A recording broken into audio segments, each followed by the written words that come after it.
everyone, and welcome back to Technical Economy. And today we're going to be learning how to add these and what is like relative adjustment. So if you want to add these and get the results, this is easy. So you can just do equals to, select this, and then plus, and then select this. Enter. It will give us a total, and you can do that for all. And how is it doing this? Like 45, 30, and if you click on it, see A2, B2, A3, B3. How is it changing it by itself? This is called relative change. So it takes the beside columns and changes it to the one you have.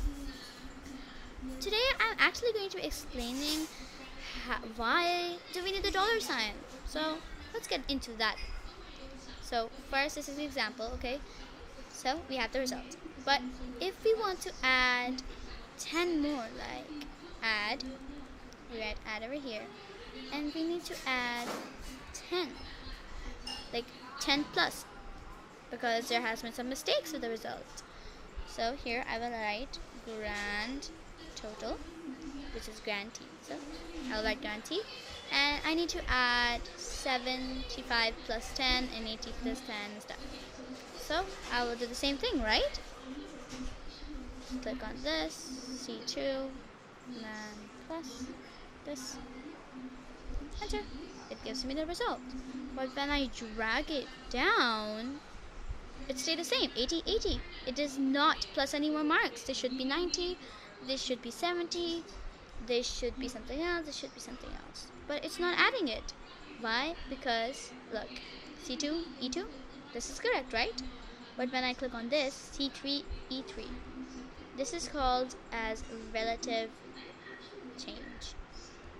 So Excel automatically changes the formula if you drag it. So like C3 plus this. So in order to stop that and make it a fixed value, we use the dollar sign.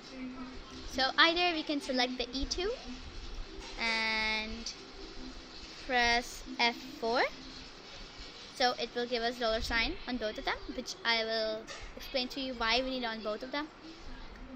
Or else you can just type it, you just type it like this, shift and press whatever number your keyboard has for the dollar sign. And now when we drag this down, it actually changes the value. So the formula of this is really basic, that the dollar sign helps us to fix a value at a position. Before it was C2 plus E2, and now that we have added dollar sign, it will always be C2 plus E2. See, now it's C3, but it's E2 still. And if we don't do this formula and just do it like normal, it will waste a lot of time. If I wanted to 100 cell, what will we do? Let's drag this. Drag this. See, we have all these numbers, and we have the total, and we need the grand total. So we can't just go in and exchange it by one. We can just do this. Add 10 plus 10, etc. So this is why it's useful, and this is why we need to use it. And now let me explain to you why we do it on both of them. Because if you only do it on one, what's the thingy? See? 80, 80, 160, 160. But it has a dollar sign. Why isn't it changing it? Because the dollar sign is only on E, which is the column. But if we do this on only 2 and not on E, look what happens. Let's see. Okay. Only on 2. 85. Okay. You're correct. Now when we drag it, 90, 70, 30.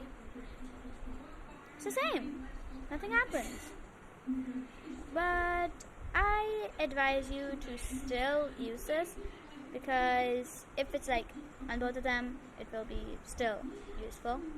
and if you're like doing it for big projects and you use only on this 2-1, it will be a problem. And right now, since I'm in macOS, it automatically doesn't change this, but if you do not apply it on the E, it will change the columns, etc.